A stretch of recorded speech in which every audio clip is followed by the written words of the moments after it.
Hello and welcome back to the channel. Today we're going to be starting a new series on everything you need to know about navigating a Linux system. So in my case, I have a Windows system, but I'm using a VirtualBox. So if you don't know how to set up and install a VirtualBox, let me know in the comments below. So I'll make another video for that.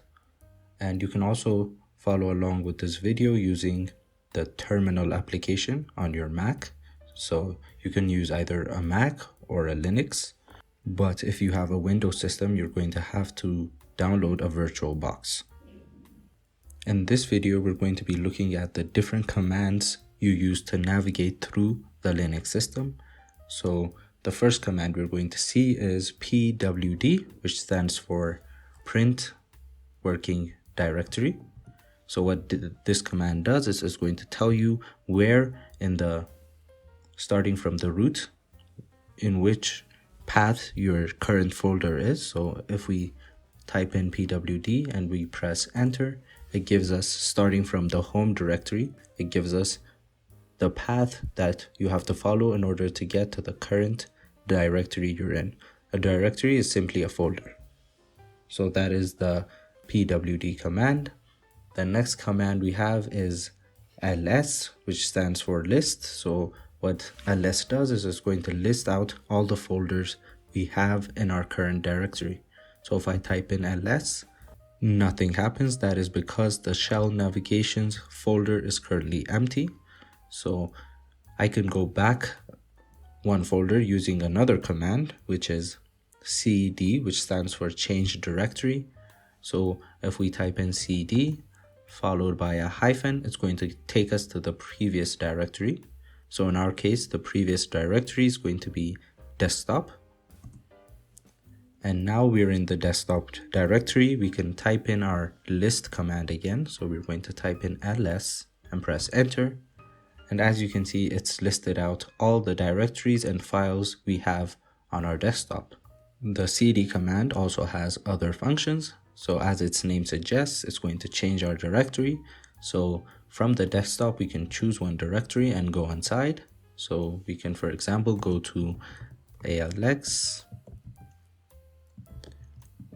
System Engineering DevOps. So now we're in the ALX System Engineering DevOps folder. We can type in the command ls again, and it's going to list out the folders and directories we have in here.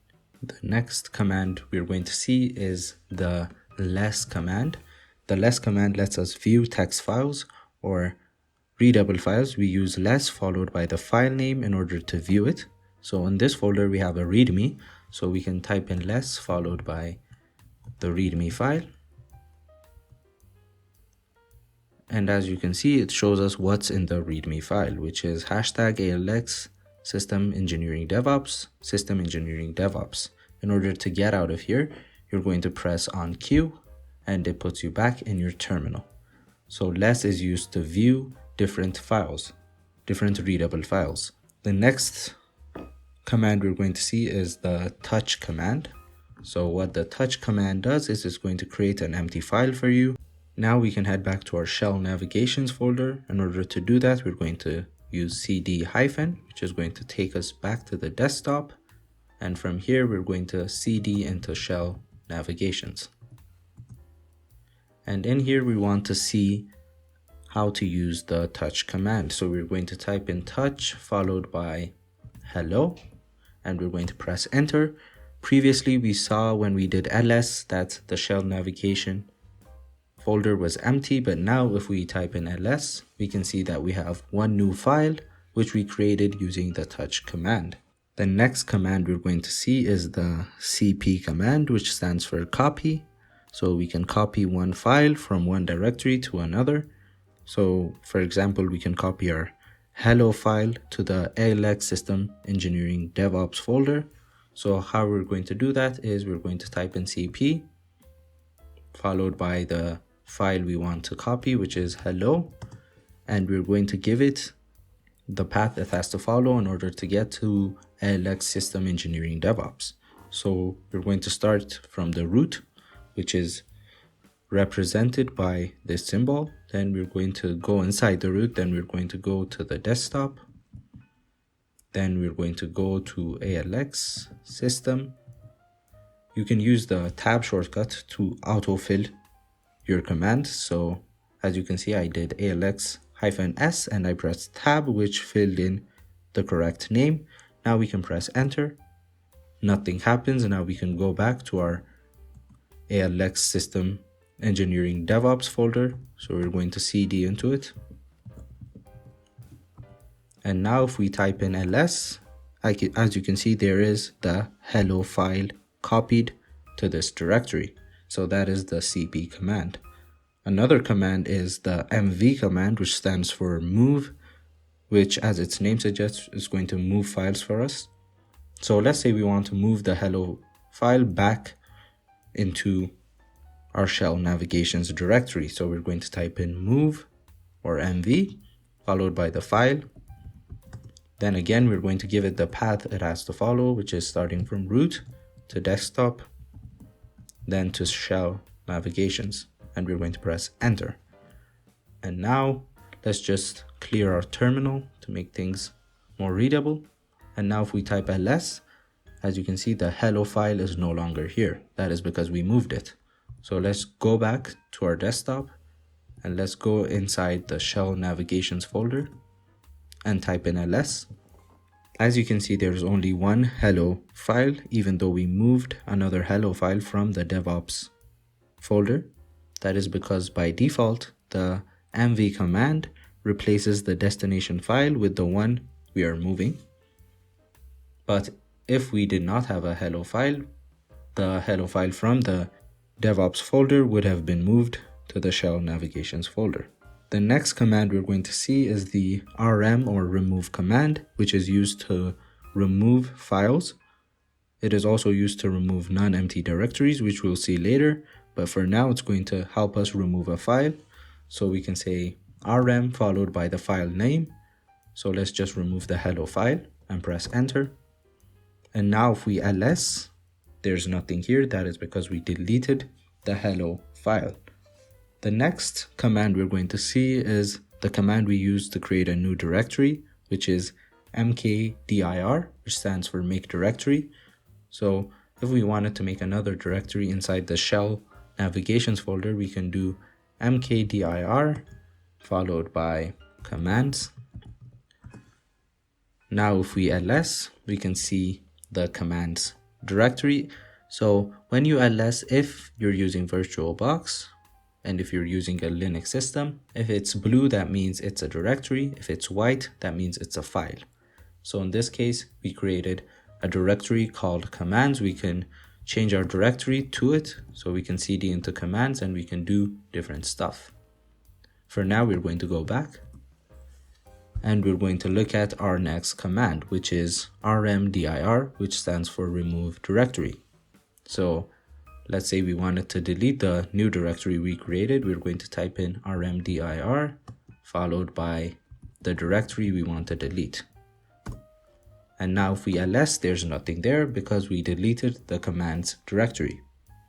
Now, if the commands directory was not empty, it becomes a bit tricky. So let's just create the commands directory again using mkdir. And we're going to cd into it, and in here we're going to create a file called hello. And now the commands directory is not empty, so we're going to go back. And now if we try deleting the directory with rmdir followed by commands, it wouldn't work and it would give us a warning that says directory is not empty. So what command do you use when you want to delete a non-empty directory? Let's just clear our terminal. So as I said before, we're going to use the rm command, but we need to provide it with what is called options. So different commands have their own different options, which we'll see later. But in order to delete a non-empty directory, we're going to use the r option of the rm command, followed by the directory we want to delete, which is commands, and we press enter. And now if we ls, there's nothing there because we deleted the directory.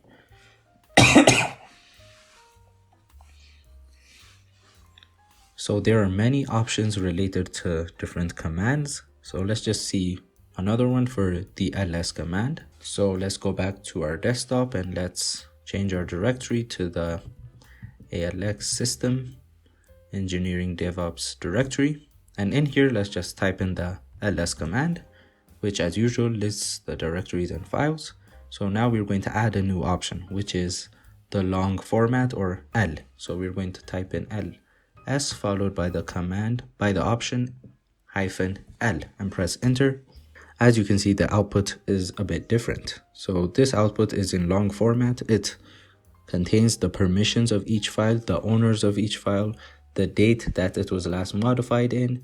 So it gives us more information. There's also one more option we can see with ls, which is the A option, which lists out hidden files for us. So hidden files are files that start with a period. So let's just check if we have one here. So we're going to type in ls-l-a and press enter. As you can see, we have viewed more files when we use the A option. That is because it is including hidden files. For example, the .git file is one hidden file. So those are different options you can use with ls. To know all the options you can use with different commands, we're going to look at another command which is very important, which is the man command. So all you have to do is type man followed by the command. So let's just type in ls and press enter. And we get this interface which has a lot of information. So it tells us how to use the ls command. So we type in ls option file. It gives us a description of all the options we can use. So in our case, we use the -L. As you can see, the -L option use a long listing format. We also use the -A. But in any case, you can find all the options that come with the command using the man command. And once you've done reading, you can type in Q to quit out of that interface and go back to your terminal. So this has been an introduction to how you can navigate a Linux system. Thank you for watching this video, and don't forget to like and subscribe for more daily programming videos.